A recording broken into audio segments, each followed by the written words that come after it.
Usually, when we think about survival in the wild, we picture, biological advantages. Like we picture armor. Right, yeah. Like structural things. Exactly, like a cheetah running 60 miles an hour, or a tortoise pulling into this impenetrable shell, or even like a viper relying on a highly complex venom delivery system. We just picture these physical evolutionary traits that are hard-coded into DNA to keep a species from just being completely destroyed by a highly hostile environment. Yeah, we think of specialized adaptation. Like, a polar bear has black skin to absorb heat and these hollow, translucent hairs to trap air for insulation. Those are structural realities that took, millions of years of random mutation and natural selection to actually lock in. Right, and then you look at humans. By all biological logic, we should have been just a very fragile, very minor footnote in the food chain. I mean, we are incredibly physically limited. Oh, severely. Yeah, we're not the fastest. We are certainly not the strongest. We're not the most armored, and we have like zero natural protection against extreme cold or heat. Strip away our external advantages, and a human being on the savannah is basically just, a slow-moving, soft-tissued calorie piñata for apex predators. A calorie piñata. I like that. But, it's true. For a really significant portion of our early history, we were exactly that. The baseline of human existence was marked by intense precarity. Yeah. We occupied a sort of middle to lower rung on the food web, just constantly vulnerable to predation and exposure and, starvation. But then this massive shift happened, and we didn't grow thicker fur, right? We didn't evolve fangs or venom. We did something entirely different. So, welcome to today's deep dive. Today, we are exploring the very engine of human survival. And we're working from a really fascinating set of notes and research simply titled Adaptation.PDF. And the mission for you, the listener, as we go through this, is to explore a core question. How have humans solved problems creatively? And what does the mechanics of those solutions tell us about who we really are? It's a great question because it fundamentally reshapes how we view the built environment around us. When you look at the research, it becomes really clear that progress isn't some, mystical, inevitable force that just pushes history forward. Right, it's not magic? Exactly, not magic at all. It is the result of a highly specific cognitive architecture, one that allows us to notice friction, to tinker with physical materials, and slowly turn the lethal, or the impossible, into the completely mundane. And I want to unpack this engine of survival today because, honestly, right now, it is incredibly easy to doom scroll. Oh, absolutely. You open any platform, and the prevailing narrative, the algorithmically rewarded narrative, is that human beings are essentially a planetary pathogen, that we ruin literally everything we touch. But the data we are diving into today provides a really rigorous, mechanics-driven counter-narrative to that. So let's start with that baseline of fragility we were just talking about, because I think we completely lack the context of what a normal human life actually looked like for like 99% of our species' existence. We really do. The precarity of the pre-modern world was just absolute. Consider something as basic as caloric intake. Okay. Before the advent of synthetic fertilizers and mechanized agriculture, the food supply was entirely dependent on your immediate localized climate. Meaning there's no backup plan. Exactly. No backup. A late frost or a regional drought didn't just mean, higher prices at the grocery store. It meant widespread famine. People just starved. Yeah. And furthermore, there was no long-term preservation for the masses. Right, because of rot. Yeah, the thermodynamics of biological decay. It meant that if you couldn't eat a surplus crop immediately or, desiccate it or pack it in salt, which was a luxury commodity back then, it just rotted. Bacteria and enzymatic reactions were actively breaking down your survival margins in real time. That's such a stressful way to live. And, communication was completely shackled to human biology, too. Information could only travel at the speed of a walking person or a horse or a wind-powered ship. Right. So if a plague broke out in a neighboring region, the disease vectors, like the fleas, the rats, the contaminated water, they often moved faster than the actual warning could. We lived in these isolated pockets of extreme vulnerability. And that vulnerability extended to the diurnal cycle itself. Human productivity and safety were dictated entirely by the rotation of the Earth. Yeah, because of nightfall. Yeah, nightfall meant the cessation of almost all meaningful economic or agricultural activity. It brought this profound, isolating darkness that left early humans just completely exposed to nocturnal predators. It's wild to think about. Like, we don't conceptualize winter as a survival event anymore, do we? We conceptualize it as, like, a wardrobe change. We get our cozy sweaters out. Right, time for hot cocoa. Exactly. But without thermal insulation, central heating, and secure caloric storage, winter was a grinding, lethal bottleneck. And perhaps the most terrifying aspect of this fragility to me was microbiology. Oh, for sure. Like a simple laceration on your hand from a flint tool or just a piece of splintered wood could easily become a death sentence. Without a biochemical understanding of pathogens, an infected cut led to sepsis, and the human immune system just had to, roll the dice. Which brings us to the really pivotal philosophical argument within our source material today. How did a soft, slow, visually impaired bipedal primate overcome these structural deficits? We didn't mutate our bodies. No, we didn't. We mutated our environment. We developed this incredible cognitive flexibility to project a future state where a problem was solved, and then we turn that thought into a tool. The research actually frames a tool beautifully. It says a tool is not just an object, but a physical expression of hope. Wow, a physical expression of hope. I love that. It's a statement that the current friction of the universe isn't absolute, that it can be made easier, safer, or faster. It's like we are the ultimate fixer-uppers of the animal kingdom. That's a great way to put it. Right, we don't just sit there shivering and wait for evolution to grant us a blubber layer over 100,000 years. We observe the thermal properties of animal pelts and plant fibers, and we invent central heating and insulation. We observe the combustion of wood, and we domesticate fire. And the domestication of fire is the perfect example of this mechanical adaptation. When early hominids learned to control fire, they didn't just get warm. What else did it do? They fundamentally altered their evolutionary trajectory because cooking food breaks down complex carbohydrates and denatures proteins.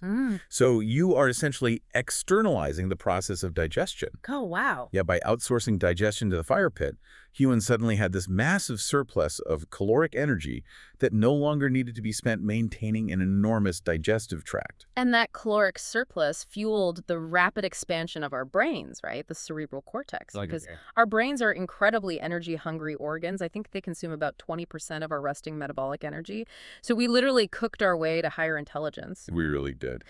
And the notes touch on something fascinating here from a specific section called Max Nights. It looks at the resulting cognitive flexibility. It points out that traits we often dismiss as mere personality quirks like humor, playfulness, creativity, they aren't just quirks, they are actual high-level adaptive strategies. Right. From an evolutionary psychology perspective, humor and play are essentially safe sandboxes for testing reality. Sandboxes, how so? Well, when a human engages in play, they're running simulations of complex scenarios, but without the fatal consequences of real-world failure. Creativity is the mechanism we use to transform insecurity and environmental tension into actionable courage. Oh, I see.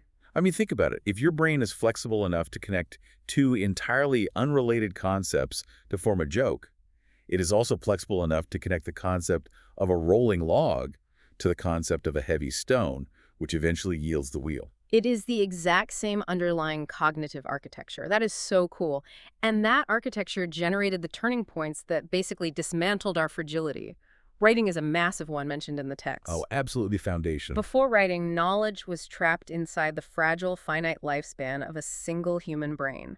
Like, if the village elder who knew which local plants cured an infection just died suddenly, that knowledge was extinct, gone. But writing allowed knowledge to become external, immortal, and cumulative. It created an intergenerational data transfer. But, writing alone was still constrained by the labor of transcription. Monks copying manuscripts by hand. Exactly. Yeah. That created a severe bottleneck on information velocity. The printing press shattered that bottleneck. By mechanizing the transfer of ink to paper with movable type, the cost of a book plummeted. Suddenly, specialized knowledge, whether it was agricultural techniques, early physics, or political philosophy, could just flood across continents. It fundamentally decentralized intellectual authority. And then we have the scientific method, which formalized our tinkering, and antibiotics, which radically altered our relationship with the microscopic world. We discovered that certain fungi produce beta-lactam compounds that inhibit the synthesis of bacterial cell walls. It causes those deadly bacteria to literally burst. It's chemical artillery. Exactly. Suddenly, that scratch on your hand was no longer a roll of the dice. And each of these turning points, from controlled combustion to beta-lactam antibiotics, they did something profound. They didn't just change what humans could physically execute. They changed the psychological baseline of human expectation. What do you mean by that? Well, in the pre-modern world, A child dying of a preventable infection was categorized as an inevitable fact of nature. Right. It was a tragedy, yes, but it was completely expected. But once the mechanism of the problem was understood and solved, that exact same death became an unacceptable structural failure demanding a medical intervention. The definition of normal was permanently rewritten. Right. But, okay, let me interrupt this philosophical narrative for a moment, if I Sure, can. go ahead. Because it is very easy for us to sit here in a climate-controlled room, staring at high-resolution screens, and speak romantically about how we mutated our environment and turned thought into tools. But if we are genuinely evaluating human survival, how do we verify that this isn't just, a biased, self-congratulatory story? Like, how do we empirically know we are actually moving forward rather than just creating highly sophisticated, interconnected vulnerabilities that are eventually going to collapse? That's the vital question. Hmm. And the answer is, we measure it. We move past the philosophical abstraction, and we look at the raw macroeconomic and biological data. The research is highly focused on this. The progress of human adaptation is concrete, and it leaves a real statistical footprint. And the data points in this research are staggering. Let's look at the ultimate metric of human viability: life expectancy. Around the year 1900, the global average life expectancy was roughly 32 years. 32. It is a number that is incredibly difficult for a modern mind to contextualize. Yeah, 32. I mean, a global average of 32 means that early childhood was just a gauntlet of lethal pathogens. If you made it to adulthood, you might live to 50 or 60, but the sheer volume of infant and child mortality anchored the average all the way down to 32. But by 2021, that global average had leaped to roughly 71 years. We more than doubled the time a human consciousness gets to experience reality, and we did it in barely over a century. And the mechanics behind that leap are primarily infrastructural. I mean, while we often credit brilliant surgeons or advanced pharmaceuticals, and they matter, of course, the bulk of that life expectancy extension was engineered by civil servants and sanitation engineers. Really? Sanitation? Absolutely. The realization that cholera and typhoid were waterborne pathogens led directly to the separation of sewage from drinking water. We instituted widespread flocculation, sedimentation, and chlorination of urban water supplies. We eliminated the vectors. And then there's the thermodynamics of the food supply we talked about. Right. We mentioned earlier that humans couldn't preserve food. The invention of mechanical refrigeration fundamentally altered human biology. It really did. By circulating a refrigerant through a closed system of compressor coils, absorbing heat from the interior and releasing it outside, we just halted the bacterial degradation of food. We essentially eliminated seasonal starvation in the developed world. Not to mention, without refrigeration, modern medicine collapses. You literally cannot store vaccines, insulin, or blood plasma at room temperature. Which is exactly why the research heavily emphasizes energy infrastructure. Hmm. It highlights a massive recent milestone. In 2025, solar photovoltaics added roughly 600 terawatt-hours of global electricity generation. Wow. And to put that technical metric into perspective for you, 1 terawatt-hour is enough to power roughly 100,000 homes for a year. So adding 600 of them in a single year is the largest structural increase ever recorded for any generation technology. That is a massive shift in grid physics. Oh. Wait, if we are looking at this data objectively, I have to play devil's advocate here and point out a glaring dissonance in the research material. Okay. We just celebrated doubling human life expectancy, and we are generating unprecedented amounts of renewable energy. Awesome. Yet the data also tracks global food security. It notes that while the percentage of the global population experiencing hunger dropped from 8.7% in 2022 to 8.2% in 2024, that still leaves approximately 673 million individual human beings going hungry right now. Yes. That is a hard reality of uneven distribution. So how do we reconcile that? We have the logistics networks to deliver a smartphone to almost any coordinate on the map within days. We have genetically modified high-yield crops. So how is it not profoundly insulting to those 673 million starving people to talk about this miracle of human progress? When almost 1 billion people are excluded from the baseline of survival, doesn't that sort of invalidate the success of the system? That's a fair pushback. But no, it doesn't invalidate the success. Rather, it defines the parameter of the failure. The research directly addresses this tension. The conclusion isn't that humanity has achieved some utopian endpoint where all suffering is magically eradicated. The achievement is the proof of concept. The historical baseline we discussed was that almost everyone lived in severe poverty and food insecurity. The fact that hunger has been reduced from a universal human condition to 8.2% of the population proves that the mechanics of starvation can be disassembled. Ah, I see. It proves starvation is a logistical and political failure now, not an inevitable act of nature. Precisely. We have engineered the agricultural capacity.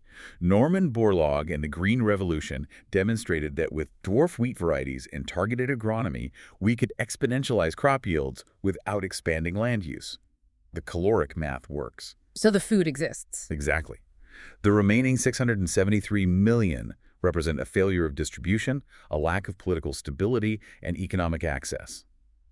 The progress is mathematically extraordinary, yes, but it is structurally unfinished. It is like we engineered a hyper-advanced lifeboat. The hull is sound, the propulsion is incredible, and it absolutely floats. But we simply haven't built enough seats, or we are selectively deciding who is actually allowed to board. That's a perfect analogy, Yeah. which transitions us naturally from the engineering of survival to the architecture of society. Because once a technology exists, its deployment is no longer a question of physics. It becomes a question of values. Yes, and this is such a fascinating layer of the deep dive.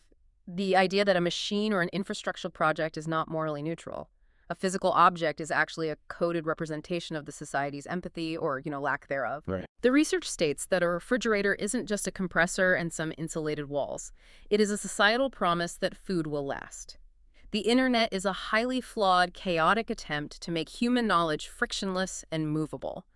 And the most striking example provided in the text, a wheelchair ramp. The wheelchair ramp is just a profound example of how architecture dictates inclusion. I mean, for centuries, urban design stairs, narrow doorways, cobblestones, it was all built around a very narrow, statistically average template of human mobility. Right, if you could walk upstairs, you were fine. Exactly. And if a person's body deviated from that template, whether due to age, injury, or genetics, the society essentially deemed them invisible. The lack of physical access meant a lack of economic access, educational access, and political participation. It was the medical model of disability, right? The idea that if you couldn't walk up the stairs to the library, the problem was entirely located in your legs. It was viewed as a personal tragedy that you just had to deal with on your own. But the introduction of the wheelchair ramp, which was driven by intense civil rights advocacy, completely inverted that logic. It did. It established the social model. Right. It declared that if a citizen cannot access a public building, the failure is not in their biology. The failure is in the concrete. The building is broken, not the person. That is a seismic shift in structural empathy. A curb cut or a ramp is a permanent physical statement that public life must include more variations of the human form. And this extends rapidly into the realm of assistive technology, which the research beautifully terms moral imagination made practical. I love that phrase. Think about the mechanics of assistive tech. Cochlear implants translating acoustic energy into electrical signals that directly stimulate the auditory nerve. Screen reading software utilizing natural language processing to turn complex graphical interfaces into audible syntax for the visually impaired. Or even prosthetics utilizing microprocessors to adjust joint resistance in real time based on a user's gait. The engineering is incredible. Yeah. And the global necessity for these technologies is massive. The World Health Organization estimates that by 2050, 3.5 billion people will require some form of assistive technology. 3.5 billion. Yes. Yet the current deployment is highly asymmetrical. In many developing regions, access to even basic mobility aids or sensory support is severely restricted by supply chain economics and local healthcare infrastructure. Which means millions of people are essentially locked out of participating in the economy, not because the technology doesn't exist, but because the distribution network just doesn't value them enough to reach them. Every tool we build acts as a mirror. Here's where it gets really interesting for you listening. If a simple wheelchair ramp is a profound moral statement about who belongs in society, what are the modern digital tools we use every day saying about our values? Are we designing for dignity or just efficiency? Like if an AI algorithm is trained on historical hiring data and it learns to automatically filter out resumes from certain demographics because it's optimizing for past efficiency, the code is literally just automating our historical biases. Exactly. Technology functions as an amplifier of human intent. It scales whatever values we program into it. If the intent is purely extraction and raw efficiency, the resulting infrastructure will be inherently exclusionary. If we are expanding our mechanical and computational power, we have to deliberately engineer empathy into the design process. Inclusion has to be a non-negotiable architectural standard, much like fire safety or load-bearing calculations. But if we have achieved this, like if we have vaccines wiping out polio and automated logistics chains dropping fresh produce into our cities daily and assistive tech allowing people to navigate the world, why is the psychological baseline so incredibly bleak? I Now, mean, why, if you poll almost anyone today, do they feel a deep, visceral certainty that civilization is actively collapsing? to understand that, we have to look at the neurology of how the human brain processes success and failure. The research delves into what it calls the psychology of the invisible. It postulates that a perfectly successful system necessarily becomes invisible to the user. It's the IT department phenomena. Exactly. Anyone who has worked in a corporate office knows this. When the enterprise Wi-Fi is functioning flawlessly, routing millions of packets of data a second through multiple access points without dropping a single connection, the IT department just doesn't exist in your mind. You never send them an email saying, "Hey guys, the router's doing a phenomenal job today." They're ghosts. You only conceptualize their existence, and you are only acutely aware of the network the exact millisecond the signal drops. That analogy maps perfectly onto macro civilization. When you turn a tap, you expect potable, pressurized water. You do not think about the vast subterranean network of pumps, filtration plants, and reservoirs requiring constant chemical balancing and maintenance. You experience the clean water as a baseline normal. You only experience the friction. We treat the entirety of modern civilization like a broken Wi-Fi router. We are completely blind to the invisible, staggering miracle that the signal exists at all, and we only scream about the 5 minutes it went down. And this blindness is rooted in a well-documented cognitive heuristic known as the negativity bias. Let's trace this back to the early hominid survival we discussed at the very beginning. Right, back to the savannah. Yes. The amygdala, which is the brain's threat detection center, evolved to prioritize negative stimuli because the cost of ignoring a negative stimulus was death. If an early human heard a rustle in the grass, the ones who assumed it was just the wind and kept eating might get eaten by a predator.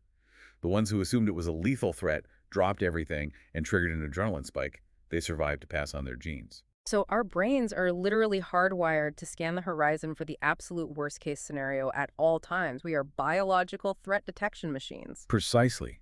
A positive event, like a steady food supply, is nice, but it doesn't require immediate life-saving action. A negative event demands total cognitive capture. Today, we live in an environment where physical predators are largely extinct, but our neurology hasn't updated. We still have that hypervigilant threat detection system, and modern media ecosystems have figured out exactly how to hack it. And this is where it gets genuinely insidious. The research points out how social platforms like Facebook, TikTok, Instagram, and news algorithms actively weaponize this biological quirk. A headline that uses negative, fear-inducing language words like crisis, collapse, surge, or failing will objectively generate a higher click-through rate than a neutral or positive headline. Outrage is just the most efficient attention engine ever discovered. It creates a dopamine-driven feedback loop. The algorithm learns that when it shows you an impending catastrophe, your screen time increases. Therefore, to maximize advertising revenue, it curates an endless feed of hyper-concentrated global suffering. Which is overwhelming. Completely. The human brain was not designed to process the localized tragedies of 8 billion people in real time. When it attempts to do so, the result is profound emotional paralysis. It warps our perception of risk entirely. Yeah. The research uses commercial aviation as a really stark example. A single plane crash is horrific. It yields intense, visceral imagery, and it will dominate the global news cycle for weeks. The human brain latches onto that imagery and categorizes flying as inherently dangerous. Yep. Meanwhile, there are roughly 100,000 commercial flights every single day that land perfectly safely. But that data is entirely ignored because safety is boring. It doesn't trigger the amygdala. This constant bombardment of curated disaster creates a fascinating sociological defense mechanism: unwarranted nostalgia. When the modern world feels overwhelmingly complex and apocalyptic, the human mind naturally retreats. It constructs a highly sanitized, romanticized version of the past. Ah, the good old days. Yes, people imagine a time of tighter communities, simpler living, and clear moral purpose. But the historical record aggressively dismantles this fantasy. The research points out that nostalgia preserves the emotional atmosphere, not the material reality. Right. You want the aesthetic of the rustic 19th century farmhouse with the roaring fire and the simple, honest manual labor, but you actively edit out the fact that the simple labor meant 12 to 14 hours of back-breaking agricultural toil just to survive the winter. You edit out the high maternal mortality rates during childbirth. You edit out the fact that if you got a tooth infection, your treatment options were basically a pair of pliers and a shot of whiskey. Exactly. The material reality of the past was defined by rigid social hierarchies, profound physical discomfort, and pervasive death. The danger of this modern nostalgia is that it breeds a toxic sense of entitlement. When an individual assumes that instant global communication, flawless localized climate control, and advanced medical diagnostics are simply their natural birthright, they lose all gratitude for the massive, precarious infrastructure that actually provides those things. You mistake the gift of engineered stability for a permanent, unbreakable right. And when you lose that perspective, you lose your grasp on nuance, particularly when it comes to arguably the most complex problem we face today, our relationship with the Earth's physical environment. This naturally leads into the section of the research looking at humanity as the caretakers of a damaged world. This requires us to hold two contradictory, highly complex truths at the exact same time. The first truth is undeniable. The same cognitive architecture that allowed us to escape our biological fragility has caused devastating trauma to the biosphere. To build our infrastructure, we extracted massive volumes of stored solar energy in the form of fossil fuels. We fundamentally altered the atmospheric chemistry, accelerated habitat loss, and triggered a significant decline in global biodiversity. It's a wild paradox. We use the engine of human ingenuity and industry to dig a massive, planetary-scale environmental hole. The sheer volume of industrial extraction required to build the modern world is just staggering. We strip mine the surface for lithium, copper, and coal. We clear-cut old-growth forests for agricultural expansion. We did immense damage. But the second truth is equally vital, and it's heavily emphasized in the research. The exact same scientific rigor and technological capacity that caused the damage is the only mechanism capable of measuring and repairing it. We did not just blindly consume, we developed the observational tools to understand the consequences of our consumption. And this is where the cynic's argument sort of falls apart for me. If human beings were purely a destructive virus, as the doom-scrolling narrative suggests, we would just keep digging the hole until the ecosystem entirely collapsed. But we don't. We use advanced multispectral satellite imaging to monitor deforestation rates in the Amazon from low Earth orbit. We use complex ecological modeling algorithms to predict ocean acidification. Instead of just giving up, we are literally building a ladder to climb out of the exact same hole we dug. A premier historical example of this is the Montreal Protocol. In the late 20th century, atmospheric chemists discovered that chlorofluorocarbons, or CFCs, which were ubiquitous in refrigeration and aerosol propellants, were drifting up into the stratosphere. There, ultraviolet radiation broke them down, releasing chlorine atoms that catalyzed the destruction of the ozone layer. And the ozone layer is literally the only thing standing between the surface of the Earth and lethal levels of solar ultraviolet radiation. It was a world-ending problem, created entirely by human convenience. But look at the mechanical response. Science identified the invisible chemical mechanism. Global governments, despite massive geopolitical differences, coordinated through the UN Environment Program. They navigated the complex economic realities by working with chemical manufacturers like DuPont to transition to less harmful hydrofluorocarbons. They phased out the offending chemicals globally. And today, the ozone layer is objectively on a path to full recovery. It is a stunning proof of concept that humanity can identify a planetary boundary, respect it, and reverse course. That is just incredible. And it's not just atmospheric chemistry. Look at the biological interventions mentioned. The research highlights the Food and Agriculture Organization's push for mangrove restoration. For decades, coastal development bulldozed mangrove forests because they were just seen as useless swamps. But then ecological science mapped their actual utility. We learned that the dense, tangled root systems of mangroves act as a massive hydrodynamic shock absorber, attenuating wave energy during hurricanes and protecting coastal infrastructure. Furthermore, the anaerobic soils beneath mangroves are vastly more efficient at sequestering atmospheric carbon than terrestrial forests. Once the data proved their structural value, human behavior shifted from eradication to deliberate scientific restoration. We see the same applied care in conservation genetics, where scientists map the genomes of endangered populations to prevent inbreeding bottlenecks, or use environmental DNA from water samples to track elusive species without even disturbing their habitat. It completely upends the narrative of humanity existing in opposition to nature. Hmm. Like, we are not some alien entity that crash landed on Earth to strip it for parts. We are the universe. We are the Earth's biosphere evolving a localized pocket of self awareness. We are nature waking up, looking around, and finally asking, wait, what are we doing to the thermodynamic and biological systems that keep us alive? That is the crucial pivot. We are an adolescent species that suddenly acquired godlike computational and mechanical power, and we are painfully learning how to manage it. We will not always make the right choices. We will cause localized destruction. But the data proves we possess the capacity for stewardship. We can rewrite legislation, overhaul supply chains, and terraform our own damage. To accept that, Ooh. to accept that we are simultaneously the destroyers and the only viable caretakers capable of fixing it, it requires a massive level of intellectual maturity. It requires nuance. And frankly, nuance does not go viral. It is so much easier and so much more emotionally satisfying to just adopt a posture of absolute cynicism, to say the system is entirely corrupt, corporations are purely evil, and all innovation is just a veil for greed. The research warns heavily against that trap of reductionist cynicism. It draws a very sharp distinction between necessary criticism and toxic cynicism. Criticism is vital. We must ruthlessly analyze our systems. We must highlight how the lithium supply chain for electric vehicles can exploit labor in the global south. We must critique the surveillance architecture embedded in modern software, or the concept of planned obsolescence, where hardware is engineered to fail. Right. If a new technology concentrates wealth at the top while socializing the environmental costs to the poorest communities, it has to be dismantled or heavily regulated. Exactly. But the critical error happens when you take those valid, targeted critiques and extrapolate them into a universal law that all progress is an illusion. When you decide that civilization itself is fundamentally broken, you don't just erase the data we've discussed today. You actively erase the unimaginable volume of human labor that sustains you. Yes. This is the part of the deep dive that completely shifted my perspective. The erasure of ordinary labor.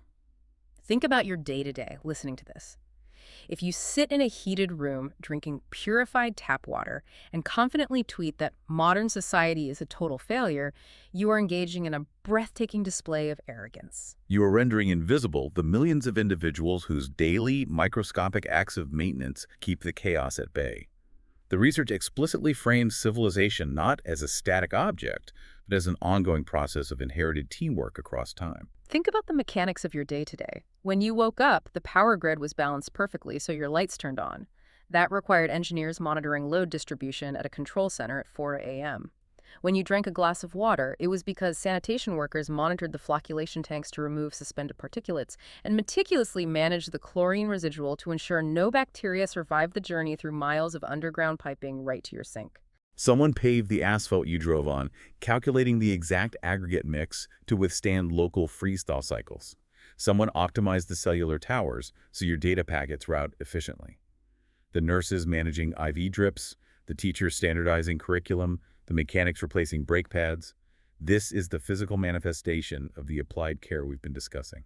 When we become purely cynical, aren't we just disrespecting the unimaginable sacrifice and labor of all those ordinary people? You're looking all of those people in the eye and saying their life's work is meaningless? It is a profound disrespect to the daily grind of maintenance.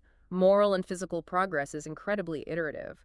We almost never invent a flawless, utopian solution on the first try. No, progress is a continuous cycle of observation, intervention, and revision. We identify a problem, like an epidemic. We build a partial solution, like an early vaccine. We observe the side effects and the distribution flaws of that vaccine. We criticize the failure. Then we refine the biochemistry, overhaul the cold chain logistics, and deploy a better version.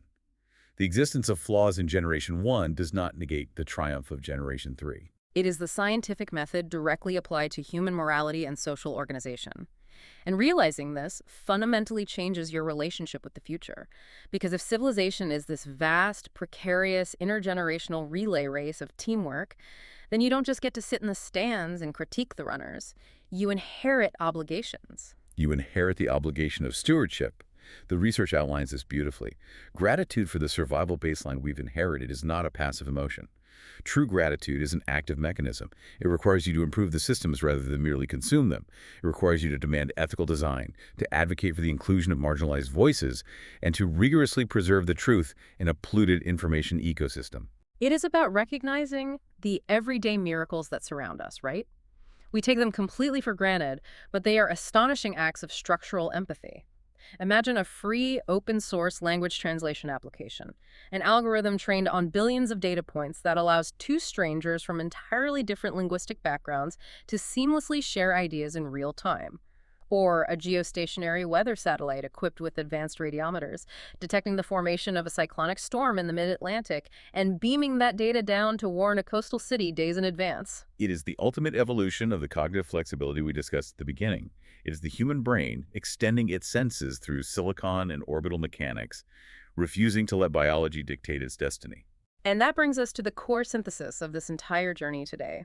We started by looking at a soft, fragile primate shivering in the dark, entirely at the mercy of predators and microscopic pathogens. We walked through the raw data of how we doubled our lifespans, harnessed the sun, and re-engineered our architecture to include the vulnerable. We analyzed the neurological trap that makes us blind to these miracles and the paradox of using our industrial power to heal the exact ecosystem we damaged. If there is a singular overarching thesis to draw from this entire body of research, it is that the defining characteristic of humanity is not perfection. We are deeply flawed, easily distracted, and capable of vast destruction. The deepest achievement of civilization is not perfection, it is persistence. Persistence, the sheer, stubborn refusal to accept the baseline of the universe. The fact that fragile, flawed human beings repeatedly chose to observe the friction, coordinate across generations, and adapt. We chose to build the fire, to share the warmth, and to formulate the antibiotic, rather than surrendering to the cold, the dark, and the disease. We must navigate the future by holding three complex truths in balance. We have dramatically improved the human condition, severe existential problems still remain, and the responsibility for continuing the iterative work of repair falls entirely on us. You, listening to this deep dive right now, you are the direct beneficiary of thousands of years of human experimentation and empathy. Every time a past generation noticed a fatal flaw in reality and decided to tinker with the solution, they were building the foundation you are currently standing on. You are the biological and cultural result of humanity refusing to abandon one another to unnecessary suffering. It is the most remarkable inheritance imaginable. And it requires us to look at the world differently tomorrow. The source material reminds us that successful technology becomes completely invisible and that past generations accepted terrible friction as just a normal part of life. So as you go about the rest of your week, ask yourself, what modern everyday miracle are you entirely taking for granted right now? And conversely, what unavoidable friction or frustration in your life are you just accepting as a permanent reality that a future generation will look back on and realize was just a problem waiting for a creative solution?